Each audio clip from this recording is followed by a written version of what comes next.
Assalamualaikum warahmatullahi wabarakatuh. Perkenalkan, nama saya Siti Nurfaizah Rohmah dari kelas 11 MIPA 7 nomor absen 31.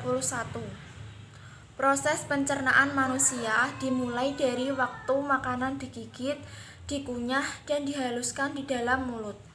Makanan yang bercampur dengan air liur akan dipecah menjadi potongan-potongan yang lebih kecil oleh gigi, sehingga menjadi lunak dan mudah dimakan.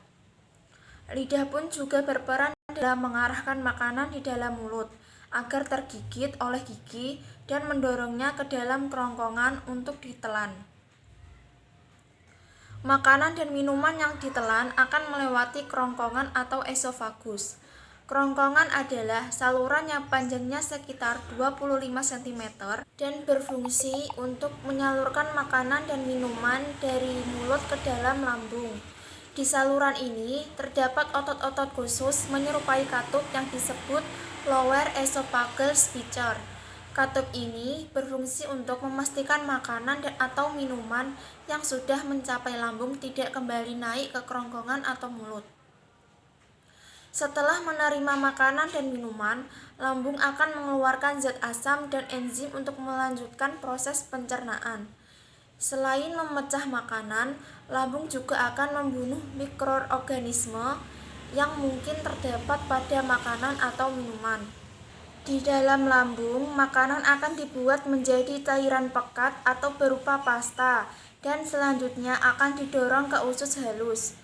Tak hanya berfungsi untuk menghasilkan insulin, pankreas juga bertugas menghasilkan enzim pencernaan seperti lipase, protase, dan amilase.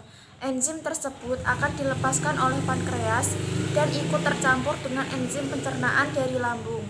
Enzim lipase berfungsi untuk mencerna lemak menjadi asam lemak, protase untuk mencerna protein menjadi asam amino, sedangkan amilase untuk memecah karbohidrat menjadi glukosa. Hati atau liver akan menghasilkan cairan empedu, kemudian menyimpannya di dalam kantung empedu.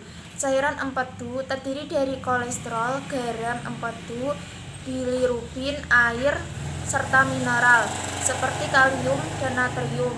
Cairan ini berfungsi untuk mencerna lemak menjadi asam lemak. Ketika proses pencernaan makanan berlangsung, cairan empedu akan dialirkan ke dalam usus halus. Makanan yang sudah menjadi pasta atau kimus di dalam lambung akan didorong ke usus halus. Gerakan yang disebut peristaltik usus ini terjadi karena kontraksi dari relaksasi jaringan otot di dinding usus halus.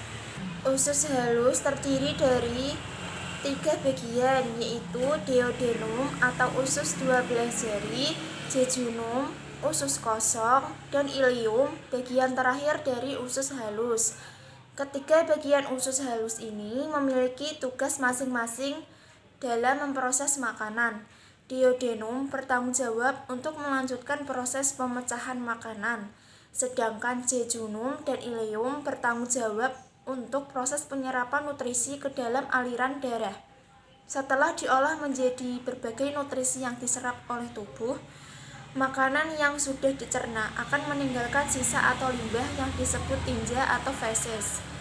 Usus besar akan mendorong limbah makanan tersebut ke dalam rektum, yaitu perhentian terakhir pada saluran pencernaan.